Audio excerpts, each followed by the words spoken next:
얼마 전에 어떤 목사님과 대화를 하던 중에 그 목사님이 경험한 이야기를 잠깐 들었는데요. 그 목사님 자녀들이 있어요. 자녀가 셋이 있는데 좀 아이들이 크고 또 집을 좀 이렇게 옮겨야 될 필요성이 있다 싶어서 근데 이제 뭐 집을 옮겨야 되는데 그 경제적으로 여유가 있는 것이 아니기 때문에 그래서 좀 나라에서 주는 혜택, 어떤 저금리로 받을 수 있는 다자녀 혜택이 있다고 해요. 그래서 이제 그 혜택을 좀 받기 위해서 대출을 하기 위해서 은행을 찾아갔답니다. 뭐 정확한 건 제가 다 기억은 안 나는데 그랬다는 거예요. 은행에 갔는데 대출이 안 된다, 어렵다 이런 이야기를 하고 무엇보다 너무 불친절하더라는 거예요. 그 은행 직원이. 그 목사님은 분명히 된다고 알고 간 거고, 네. 또 사실 그 은행 직원 자기 돈 빌려주는 건 아니잖아요. 네. 근데 마치 자기 돈을 빌려줘야 될 것처럼 되게 불친절하게 그렇게 대했다는 겁니다. 약간 무시받는 느낌이었다는 거예요.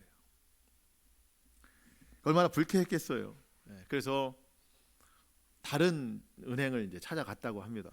그때 갔는데 그 은행에서는 아주 친절하게, 그리고 먼저 갔던 은행에 이제 그 전화를 걸어서 그게 안 되지 않는다 하면서 설명도 다 해주고 결국은 대출도 잘 받을 수 있었다고 해요. 그러면서 그 목사님이 마지막에 한 말이 뭐겠어요? 은행 가면 앞으로 어딜 갈까요? 친절한 은행을 가겠죠. 그러면서 앞에 그 은행은 안 되겠다라고. 예. 은행 갈 일이 있으면 누구한테 뭐 추천해 줄 일 있으면 그 뒤에 친절했던 은행을 자기는 가고 싶고 추천해 주고 싶다고. 여러분, 사실은 은행이 잘하거나 잘못한 것은 아닙니다. 한 직원이에요. 한 직원이 친절했을 뿐이고 한 직원이 불친절했을 뿐입니다. 우리는 자주 그런 걸 경험하는데 뭐냐면 한 사람의 그 영향력이 전체가 평가받는 때가 많아요. 그래서 우리가 저도 전화로 뭐를 좀 상담한다거나 아니면 집에 가전제품이 좀 고칠 게 있어서 AS 기사가 집으로 오면 상담을 받거나 그런 일들이 있을 때 곧바로 문자 한 통이 와요. 그 서비스에 대한, 직원에 대한 평가를 해달라는 거예요. 그 직원이 친절했는지 또 잘 해줬는지. 그게 그 회사의 이미지예요. 그래서 직원들은 그 평가 때문에라도 더 와서 친절하게 잘 해야 되는 그런 마음에 부담은 있겠죠. 하지만 그것이 그 회사의 이미지에 큰 영향이 있기 때문에 이제 그런 일들을 하곤 합니다. 여러분, 그리스도인들의 삶이 중요한 것은 나를 통해서 예수님이 세상의 평가를 받기 때문이에요. 물론 예수님은 평가를 받을 만한 분은 아닙니다. 그런데 세상은 예수님을 알지 못해요. 예수님이 어떤 분인지 알지 못해요. 예수님을 알지 못하는 그 사람의 주변에 예수님을 믿는 사람이 있을 거 아니에요. 그 사람을 보고 예수님이 누군지, 어떤 분인지, 왜 믿는지 그거 알게 되는 거예요. 그 사람을 통해서, 예수 믿는 사람의 행동을 통해서 세상은 기독교를 평가합니다. 좋다 나쁘다, 교회가 좋다 나쁘다, 거기서 평가가 나타나요. 물론 우리가 그렇다고 해서 일반 회사들처럼 예수님 이미지를 좋게 하려고 우리가 형식적인 그런 친절을 베푸는 것은 아닙니다. 우리가 믿는 예수님은요, 생명이십니다. 생명은 감출 수가 없어요. 드러나게 되어 있습니다. 여러분, 향기 보이지 않지만 다 느끼잖아요. 예수님은 향기가 되시는 분이고 우리는 그 향기를 나타내는 사람들입니다. 예수님이 그런 말씀하셨어요. 마태복음 5장 14절에 너희는 세상의 빛이라. 산 위에 있는 동네가 숨겨지지 못할 것이요. 예수님은 이 땅에 생명의 빛으로 오셨고 우리는 그 예수님을 믿을 때 그 빛이 우리 삶 가운데 들어와서 우리를 밝히십니다. 우리도 빛으로 살아가는 거예요. 그러니까 예수 믿는 사람들은요, 어딜 가도 표가 납니다. 일단 밥 먹을 때 펴나요. 여러분 기도하시잖아요. 편하게 기도하세요. 숨어서 하시지 말고. 그리고 대화를 해도 예수님 믿는 사람들은요, 이 표가 나요. 쓰는 단어가 달라요. 그냥 얘기를 해보면 아, 저 사람 예수님 믿는 사람이다, 이런 게 나오잖아요. 또 행동을 봐도 딱 표가 납니다. 그런데 그렇게 표가 나는 사람들인데 어느 날은 어느 곳에서는 악한 행동을 한다든가 또 세상과 똑같은 삶을 살아간다면 맛을 잃은 소금처럼 세상에 버려져 세상에 밟힐 뿐이라는 거예요. 표가 나면 그 표가 나는 것을 이 세상에 선한 영향력으로 나타낼 수 있어야 된다는 거예요. 나 때문에 예수님이 이 세상에 좋지 않은 표현으로 이 세상에 입에 오르내릴 수 있어요. 여러분, 예수 믿는 사람들은요, 말과 행동이 변해야 되지만 그보다 먼저 삶의 가치관이 변해야 됩니다. 삶의 목적이 변해야 돼요. 가는 길이 달라야 돼요. 그래야 변화되는 거예요. 지금까지는 내 마음대로 내 뜻대로 살았다면 예수 그리스도의 구원을 받은 사람들은요, 그 후로는 더 이상 나를 위해 살지 않습니다. 나를 살리신 예수님을 위해서 사는 거예요. 베드로가 이런 권면을 했는데요, 한번 들어보세요. 베드로전서 4장 2절. 그 후로는, 예수님을 믿은 후로는 다시 사람의 정욕을 따르지 않고 하나님의 뜻을 따라 육체의 남은 때를 살게 하려 함이라. 여러분, 우리 인생의 남은 때는 이제 하나님의 뜻을 따라 사는 거예요. 그 전에 어떻게 살았는가? 그 다음 구절이 이래요. 너희가 음란과 정욕과 술 취함과 방탕함과 향락과 무법한 우상 숭배를 해서 이방인의 뜻을 따라 행한 것은 이전으로 족하도다. 예전엔 그렇게 살 수 있었어요. 예수님 믿지 않을 때는. 그거로 끝내야 돼요. 예수님 믿으면 육체의 남은 때는 하나님의 뜻, 예수의 길을 걸어가야 되는 거예요. 저와 여러분이 오늘 이후로의 모든 삶이 정말 하나님의 뜻대로 예수 그리스도를 위해 살아가는 삶이 될 수 있기를 축복합니다. 나의 일상을 통해서 예수님이 드러나야 돼요. 나의 호흡을 통해서도 예수님이 드러나야 되는 거예요. 오직 주님을 위해서 이 삶의 목적이 그렇게 바뀌어야 됩니다. 그게 예수님의 제자의 삶입니다. 오늘 본문이 그래요. 오늘 본문은 예수님께서 12제자를 부르셔서 다시 파송하시는데, 여러분 성경 구절에도 다 빨간 글씨잖아요. 예수님이 다 말씀하신 거예요. 제자들은 예수님이 하신 말씀 그대로를 따라야 됐지만 우리는 그 시대적으로나 상황적으로나 이렇게 할 수는 없어요. 적용해야 된다는 얘기예요. 우리 생활에 맞게끔. 적용된 말씀을 오늘 여러분과 좀 나누려고 합니다. 예수님은 제자로 부르셨어요. 권능을 주셨어요. 세상으로 내보내셨어요. 오늘 저와 여러분을 하나님이 예배로 부르셨어요. 오늘 권능을 주십니다. 이 권능은 말씀입니다. 그리고 예수 그리스도의 이름입니다. 여러분, 제가 드리는 이 말씀도 사람의 말이 아니라 하나님의 말씀으로 들으시면 권능이 됩니다. 그리고 여러분 나가실 때 마음에 예수 그리스도의 이름이 딱 인쳐짐을 받는, 굳세게 이렇게 확인되는 그 이름을 가지고 나가시기를 바랍니다. 그게 권능이에요. 그리고 예배가 끝나면 성전문을 열고 나갈 때 예배 끝나고 집에 가는 게 아니라 파송받는 거예요. 여러분의 삶의 자리로.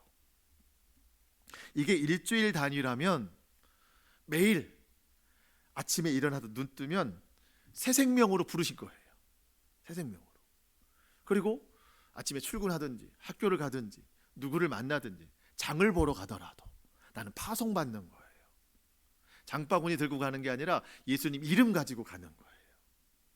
신발을 신고 가지만 예수님의 복음의 신발을 신고 가는 거예요. 거기에서 만나는 많은 사람들에게 주의 권능, 예수의 권능, 말씀의 권능을 나타내는 겁니다. 파송받는 거예요. 이게 구원받은 사람들의 믿음의 순환입니다. 이렇게 살아가야 되는 거예요. 오늘 그 말씀을 좀 살펴봅니다. 5절 6절 보시겠습니다. 예수께서 이 12를 보내시며 명하여 이르시되 이방인의 길로도 가지 말고 사마리아인의 고을에도 들어가지 말고 오히려 이스라엘 집에 잃어버린 양에게로 가라. 여러분, 이 말씀은 이방인들 전도할 것 없다 그런 뜻이 아니라 하나님의 구원이 유대인에게서 시작돼서 이방인에게로 흘러 들어간다는 뜻입니다. 그러니까 먼저가 있고 그 먼저를 통해서 흘러 들어가는 게 있어요. 예수님은 제자들에게 멀리 갈 것 없이 먼저 이스라엘 집에 잃어버린 양에게로 가라. 여러분, 먼 곳이 아니에요. 지금 갈릴리 지역 가버나움이라는 곳에 지금 있는데 그 반경으로 가라는 거예요. 그러니까 제자들의 삶의 영역으로 가서 복음 전하라는 거예요. 여러분, 우리가 예수님의 그리스도의 그 빛을 가장 먼저 드러내야 될 곳은 먼 곳이 아닙니다. 가까운 곳이에요. 어디예요? 가정입니다. 가정에서, 또 교회에서, 또 직장에서, 여러분들 만나는 사람들과의 관계에서 우린 제자로 파송을 받는 거예요. 물론 먼 곳에 가는 선교사로 파송받고 사도로서 파송받는 분들도 있어요. 그렇지만 대부분은 다 가까운 곳에서 먼저 이 복음을 시작해야 됩니다.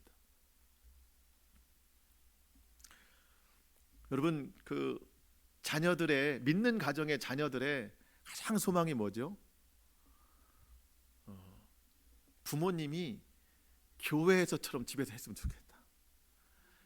교회 권사님은 왜 집에서는 권사님이 아닌가? 교회 목사님인데 왜 집에는 목사님이 아닌가? 물론 그 가정 안에서 관계로서 해야 되지만 왜 직분을 다 떼고 오시나? 여러분, 밖에서 신실한 사람인데 가정에 와서 실패한 그리스도인이 되면 안 된다는 거예요. 여러분, 가정 안에도 잃어버린 양들이 있어요. 여러분, 예수님 믿는 가정이라고 해서 믿음이 다 좋습니까? 우리 아빠는, 우리 엄마는 사람들한테는 엄청 잘하는데 집에서는 그렇지 않아. 여러분, 그 자녀가 믿음이 자라나겠냐고요.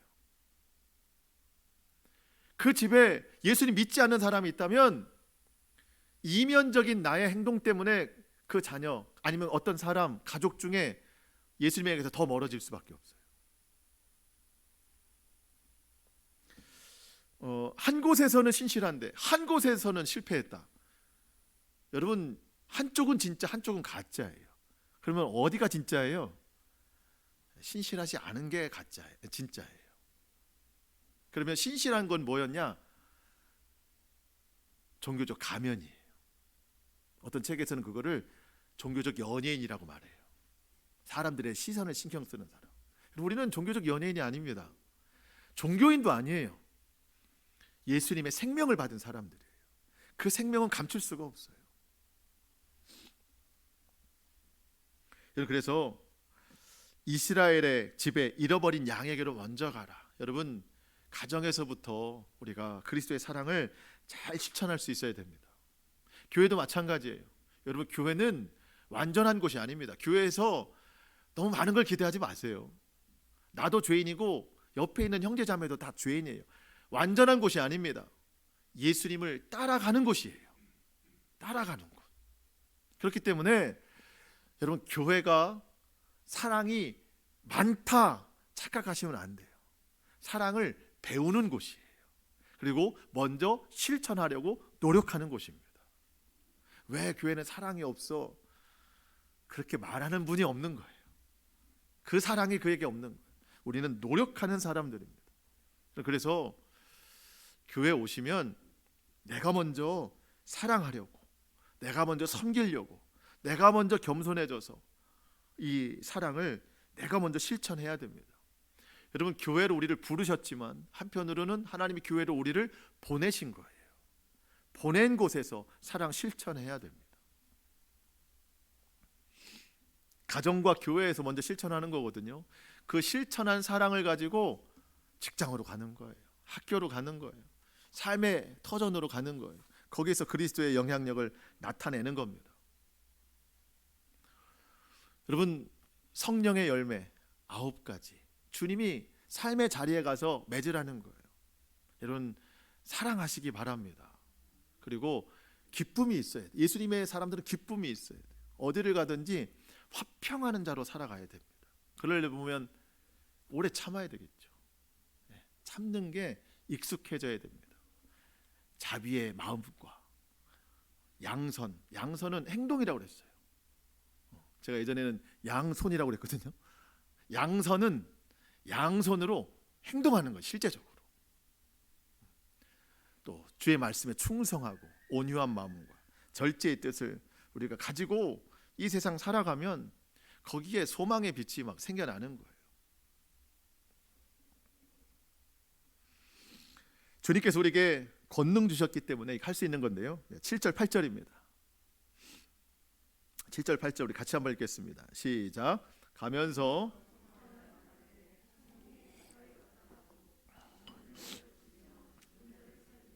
나병 환자를 깨끗하게 하며 귀신을 쫓아내되 너희가 거저 받았으니 거저 주라. 아멘. 예수님이 사람들을 딱 바라보시는데 뭔가 불쌍해 보여요. 왜 그런가 했더니 목자 잃은 양과 같이 늘 고생하고 기진하는 거, 방황하고 있는 거예요. 삶이 안정적이지 않아서 그런 게 아니고 그 영혼이 메말라서 그래요. 그래서 예수님이 세 가지 사역을 하셨다고 그랬어요. 하나님 나라의 말씀을 가르치시고 천국 복음을 전파하시고 병든 자들을 고치시고 가르치시고 전파하시고 고치시고 이 세 가지 사역을 제자들에게 주어서 내보내시는 거예요. 제자들이 가면서 먼저 천국을 전파합니다. 복음을 전파해요. 사실 하나님 나라의 말씀을 가르쳐야 되는데 사실 이 제자들은 그 배움이 많지는 않았어요. 그래서 어디 회당에 가면 더 높은 선생님들이 있어서 가르치는 건 좀 어려웠나 봐요. 근데 복음을 전파할 수는 있어요. 예수님 만났기 때문에. 전파하고 권능으로 병든 자들을 고치더라. 그리고 죽은 자를 살려라. 저는 여기서 지금 이해가 안 됐어요. 천국 복음을 전파하는 건 이해가 돼요. 또 병든 자들을 위해서 기도하고 귀신 들린 자를 위해서 귀신을 쫓아내는 기도도 저도 할 수 있어요. 그러니까 결과가 나오는 건 하나님 뜻이고 기도는 할 수 있어요. 그런데 죽은 자를 살려내라? 여기서는 탁 막히는 거예요. 제자들에게 어떻게 그렇게 많은 것을 요구하시나? 근데 그 제자들의 능력이 아닙니다. 예수님이 주신 권능으로만 할 수 있는 거예요. 여러분 그 10장 1절에 보면 예수께서 그의 12 제자를 부르사 더러운 귀신을 쫓아내고 모든 병과 모든 약한 것을 고치는 권능을 주시니라. 이 주신이라는 단어가 그 헬라어 성경에서는 시제가 중요한데 미완료형으로 되어 있어요. 그러니까 끝난 게 아니에요. 그러니까 주님이 한번 딱 주시고 끝난 게 아닙니다. 미완료형. 계속 주신다는 뜻이에요. 그러니까 권능이라는 게 제자들아 가서 귀신 내쫓아 죽은 자 살려 내가 오늘 권능 줄 테니까 가서 다 써. 이게 아니라 제자들이 동네를 다니면서 예수님 믿지 않는 사람들이 있으면 천국 복음을 전파하고 아픈 자들이 있으면 그때 예수님의 이름으로 기도하면 그때 주님이 먼 곳에서 이 권능을 그때 주신다는 거예요. 그러니까 예수의 이름을 선포할 때마다 권능이 나타난다는 뜻입니다. 지속적으로. 그러니까 제자들에게 권능이 있는 게 아니라 제자들은 그냥 하나의 통로예요. 통로. 권능의 통로, 축복의 통로, 치유의 통로. 저와 여러분이 예수 그리스도의 통로입니다. 여러분 주방에 수도가 있잖아요. 수도꼭지를 틀면 물이 나옵니다. 근데 여러분 그 수도꼭지에 능력이 있는 게 아닙니다. 수도꼭지는 이미 차 있는 물을 열 뿐이지 그 수도꼭지 자체에서 물이 생성되거나 그런 건 아닙니다. 이미 수도 배관을 통해서 물이 다 차 있고 그냥 열면 나오는 거예요. 표현이 좀 그렇지만 저와 여러분은 수도꼭지예요. 우리에게 능력이 있는 거 아닙니다. 능력은 이미 예수님께서 다 채워주셨어요. 그 예수의 이름을 가지고 어디를 가서 내 입을 여는 거예요. 수도꼭지를 열듯이. 그 예수 그리스도의 이름을 선포하면 그곳에 능력이 나타나는 거예요. 믿음으로 그 이름을 선포할 때마다 주님이 주시니라 권능을 계속 지속적으로 채워주시는 거예요.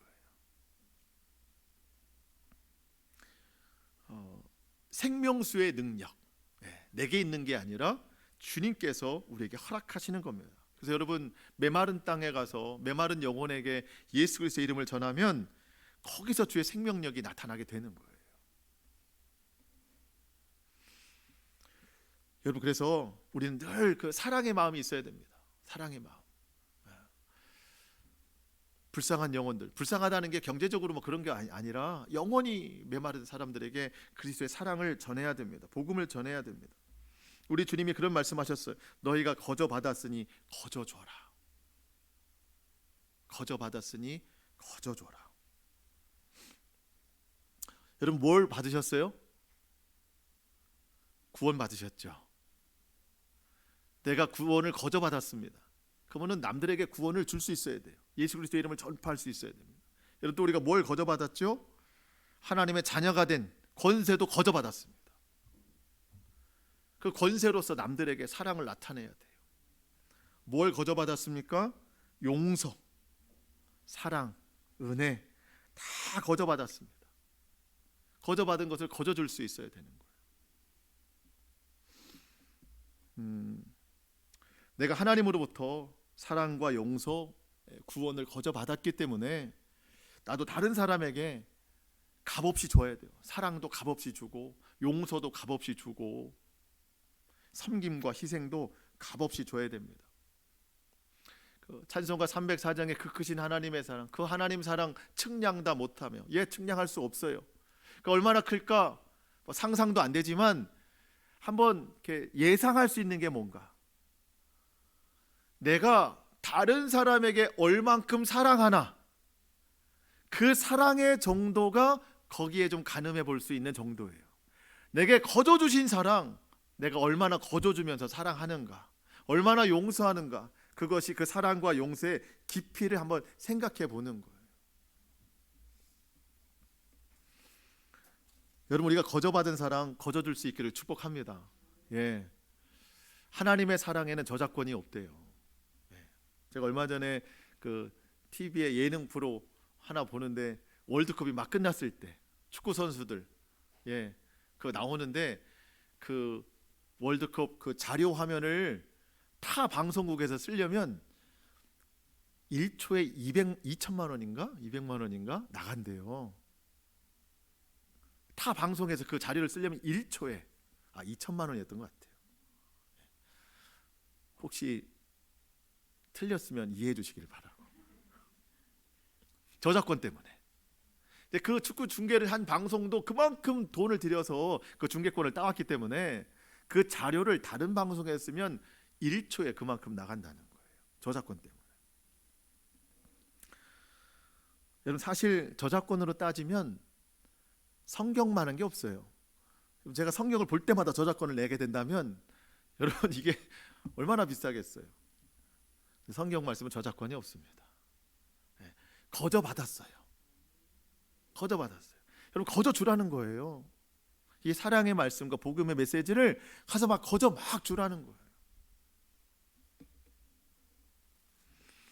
이번 한 주간 특별히 설 명절을 통해서 우리 여러 사람들 만날 텐데요. 모든 것을 좀 거저 줄 수 있는 넉넉한 사랑과 믿음의 사람들 될 수 있기를 축복합니다. 주님이 그 제자들을 떠나 보내시는데 뭐 좀 여유 있게 여유로운 조건을 가지고 가지 말라, 그냥 가라 하십니다. 여러분, 9절 10절입니다. 너희가 전대에, 그러니까 지갑에 금이나 은이나 동을 가지지 말고 여행을 위하여 배낭이나 두벌 옷이나 신이나 지팡이를 가지지 말라. 이는 일꾼이 자기 먹을 것 받는 것이 마땅함이라. 여러분, 제자들이 빈손으로 다녀도 괜찮은 것은 그 당시는요, 나그네로 보이는 사람들이 눈에 띄면 그 사람을 집에 데려다가 환대, 아주 지극정성으로 대해주는 것이 전통이에요. 유대인들은 그래야 하나님 복 받는다고 생각했어요. 그게 하나님 명령이라고 생각했어요. 그러니까 제자들이 낯선 동네에 가도 이제 2명씩 다니는데 사람들이 볼 때 저 사람들은 좀 나그네 같다, 그러니까 집으로 데려와서 잘 보살핀다는 겁니다. 그렇기 때문에 뭐 가서 편하게 하려고 많은 돈, 여유로운 뭐 옷, 신발 이런 거 막 짐을 다 싸갖고 다니지 말라는 거예요. 여러분, 여행하는 사람이 나그네가 그렇게 짐을 무겁게 지지는 않습니다. 오직 천국 복음을 전파하는 것에만 집중하라. 제가 이 말씀을 어떻게 적용할까 생각하다가 이런 결론을 내렸어요.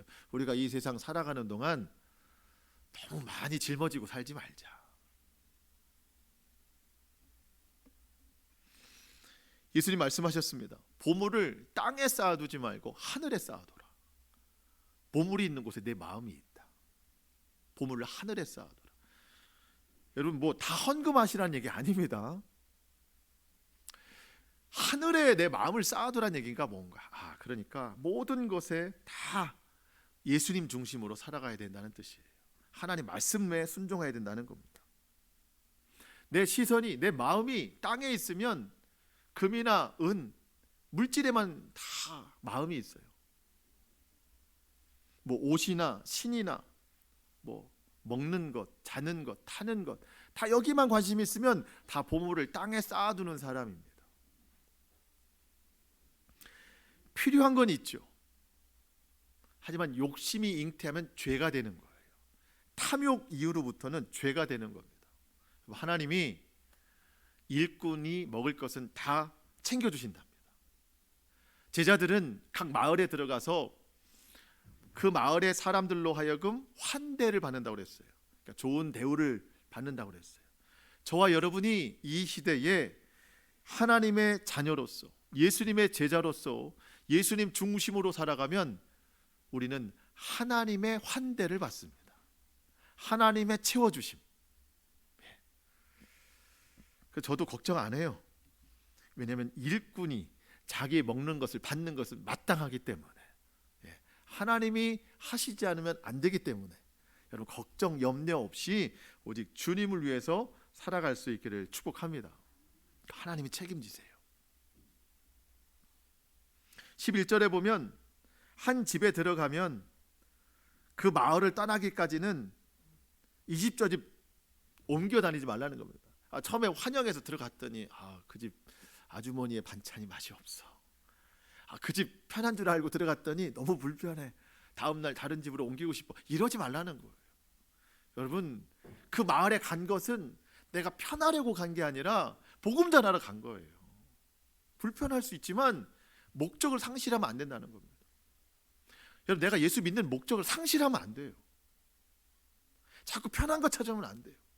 예수님 믿어서 좋은 거 찾으면 안 돼요. 예수님 믿는 건 불편한 길이에요. 좁고 협착하다고 그랬어요. 하지만 진리이기 때문에 그 길을 가는 거예요. 그렇지만 예수님은 다 살리시고 먹이시고 입히시고 채우십니다. 그러니까 주님의 능력만 믿어야지 자꾸 우리가 예전 생활로 돌아가면 안 됩니다. 구원에 합당한 삶을 우리가 살아가야 되겠습니다. 여러분, 저는 이 설 명절을 통해서 이 12절, 13절 우리가 꼭 기억해야 된다고 생각해요. 12절, 13절 함께 읽겠습니다. 시작. 또 그 집에 들어가면서 평안하기를 빌라. 그 집이 이에 합당하면 너희가 빈 평안이 거기 임할 것이요 만일 합당하지 아니하면 그 평안이 너희에게로 돌아올 것이니라. 아멘. 아까 8절에도 말씀드렸지만 저와 여러분은 예수님의 축복의 통로입니다. 누군가 우리 그 제자들을 환대해서 집으로 들어갈 때 들어가면서 샬롬을 외치라는 거예요. 평안을 외치라는 거예요. 이 집에 평안이 있을지어다. 그리고 이 집에 예수님 이름의 축복이 있을지어다. 외치고 들어가라는 거예요. 그 집이 그 평안을 받으면 그런 거죠. 뭐 나그네가 와서 무슨 평안을 빌어주고 행색도 참 그런데 무슨 축복을 빌어줘. 그냥 와서 며칠 쉬다 가세요. 안 받은 거거든요. 그러면 그 평안이 그 집에 들어가지 않고 빌어준 사람에게 온대요. 근데 그 집사람이 믿음으로 감사합니다. 그 평안이 있기를 믿습니다. 축복이 있는 것을 믿습니다. 그러면 그 축복과 평안이 그 집에 임하는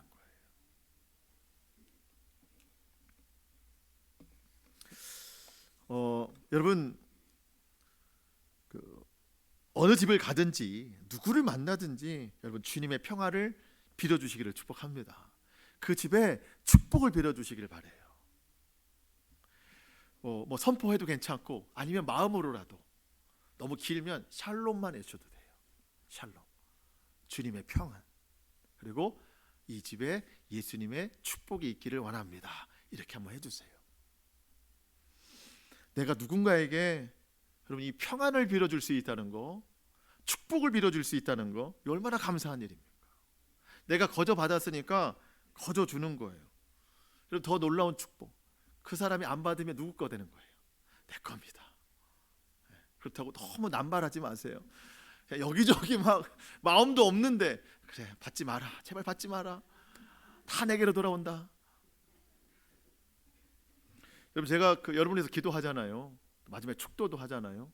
어떤 목사님이 그러더라고요. 목사님들이 축복받는 이유는 성도들이 축도를 안 받아서 그렇다. 그렇게 축복해줘도 안 받으니까 다 돌아와서 받는다. 제가 그런 마음으로 축도해 보세요. 그러면 여러분들 어떻겠어요? 여러분 그러니까 진실한 마음으로, 정말 그 집이 평안하고 축복받는 마음으로 그렇게 해주시기를 바라고, 그래도 안 받으면 감사하죠. 또 감사하죠. 여러분 어떻게든 다 좋습니다. 받아도 좋고 안 받아도 좋고. 우리 주님이 그런 말씀하셨어요. 마태복음 5장 44절에 너희 원수를 사랑하며 너희를 박해하는 자를 위해 기도해라. 아마 그런 뜻을 하신 것 같아요. 로마서에도 같은 말씀이 있어요. 로마서 12장 14절 너희를 박해하는 자를 축복하라. 축복하고 저주하지 말아라. 여러분 혹시 불편한 분들 만나시면 여러분 이 말씀 순종해 보시기 바랍니다. 너무 불편하면 더 축복해 보세요. 한번 더 평안을 빌어 보세요. 여러분 이 설 명절에 또 오랜만에 또 친지들도 만날 수 있고, 또 오랜만에 또 고향 사람들도 만날 수 있고, 또 오랜만에 사람들 만나잖아요. 만나는 사람들마다 그럼 첫 번째 마음의 평안을 빌어주세요. 샬롬부터 해보세요. 샬롬. 그가 예수님을 믿든 안 믿든 샬롬을 빌어주시고, 또 대화가 무르익어서 또 신앙생활 이야기 나오면 그때 또 예수님의 이름으로 한번 축복해 보세요. 어떤 모양으로든지 좋은 역사가 나타납니다. 불편한 관계에 있을 때 더 많이 축복해 주셔서 우리 주님이 보신 그 중심 하늘에 닿을 때 축복이 우리 가운데 임하게 될 줄로 믿습니다. 마지막 14절 15절입니다. 누구든지 너희를 영접하지도 아니하고 너희 말을 듣지도 아니하거든 그 집이나 성에서 나가 너희 발에 먼지를 떨어버리라. 내가 진실로 너희에게 이르노니 심판날에 소돔과 고모라 땅이 그 성보다 견디기 쉬우리라. 내가 들어가서 축복을 빌어줬는데 축복도 안 받고 오히려 복음도 안 받아들이고 거부를 한다? 그러면 나오면서 신발을 벗어서 먼지를 털어버리래요. 이거는 그 당시 관습이거든요. 유대인들의. 내 복음이 전해지지 않을 때 거절당하면 같은 거절의 의미를 행동으로 표현하는 거예요. 어떻게 적용해 볼 수 있을까? 여러분 우리가 복음을 전하는데 우리가 왜 그 마음에 부담이 있냐면 안 믿으면 어떡하지? 저 사람 교회 안 오면 어떡하지? 이게 부담인 거예요. 근데 여러분 우리가 할 수 있는 건 전하는 것까지예요. 믿는 건 그 사람이에요. 최선을 다해서 전하지만 물론 그 사람이 안 믿으면 마음에 아픔이 있죠. 하지만 그 결과를 내가 다 책임질 수는 없어요. 우리는 전하는 것까지 최선을 다해서 전하면 되는 거예요. 우리는 전도하는 거지 인도까지 책임지려고 하니까 전도도 못하는 거예요. 인도는 하나님이 하십니다. 인도는 복음이 하는 거예요. 나는 그 복음을 전하는 것까지예요. 그리고 또 한 가지, 여러분 정말 최선을 다해서 내가 사랑과 겸손으로 복음을 전했다면 거기까지만 하시고 비굴하지 말라는 거예요. 여러분 너무 비굴하지 마세요. 요즘 교회가 비굴하기까지 하면 안 돼요. 세상의 교회를 너무 얕잡아 볼 때 있거든요. 그래서 저도 가끔은 그렇게 교회를 좀 이렇게 얕잡아 볼 때 좀 약간 저는 좀 거칠게 나갈 때도 있어요. 교회가 그런 곳이 아니다. 우리가 믿는 예수님이 그런 분이 아니다. 내가 전하는 복음이 그렇게 비굴한 게 아니다. 잘못 봤다. 물론 사랑으로 겸손으로 하는데 그 이상 넘어가면 저는 정확히 말해줍니다. 교회는 그런 게 아니다. 여러분, 누군가에게 사랑을 전할 때 온유와 겸손으로 그까지 하시되 너무 비굴하진 마세요. 복음은 위대한 능력이 있습니다. 먼저 예수님이 그런 말씀하셨어요. 마태복음 7장 6절에 거룩한 것을 개에게 주지 말아라. 진주를 돼지에게 던져주지 말아라. 그 진주인지 뭔지 못 알아본다. 오히려 진주를 던져줬다고 돼지가 먹는 것 안 줬다고 던져주는 사람까지 해칠까 염려됩니다. 여러분, 그 사람들 무시하라는 거 아니라 그 자리를 피하라는 겁니다. 받아들이지 않는 사람이 거칠게 하면 복음이 비굴해질 수 있어요. 다음 기회를 생각해 볼 수도 있고, 우리 주님이 걱정하는 것은 복음이 해칠까, 그 전하는 사람이 해침을 당할까 주님이 걱정하시는 거거든요. 나는 비록 약하고 천하지만 내가 전하는 복음은 강하고 능력이 있습니다. 그 복음이 비굴해지지 않도록 여러분 지혜롭게 이 복음의 삶을 잘 살아낼 수 있기를 축복합니다. 자, 말씀을 마치겠습니다. 여러분, 오늘 저와 여러분 하나님 앞에 큰 사랑 받았어요. 거저 받았습니다. 거저 줄 수 있는 사람 되어야 됩니다. 멀리 가지 마세요. 가정에서부터 하세요. 가정에서 거저 주세요. 용서하시고 사랑하시고 복음의 빛을 한번 드러내보세요. 평안을 빌어보세요. 교회에서 마찬가지고 또 한 주간 설 명절을 통해서 만나는 많은 사람들에게 주의 복음을, 주의 사랑을 한번 전해주세요. 주님이 눈물겹도록 이 시대 그런 사람 찾고 계십니다. 주님을 위해서, 하나님 나라 복음을 위해서 살아가는 주님의 제자, 오늘 저와 여러분 부르셨습니다. 능력 주셨습니다. 파송하십니다. 우리 파송의 자리에서 이 사명을 잘 감당해 살아가기를 주님의 이름으로 축복합니다. 아멘. 기도하시겠습니다.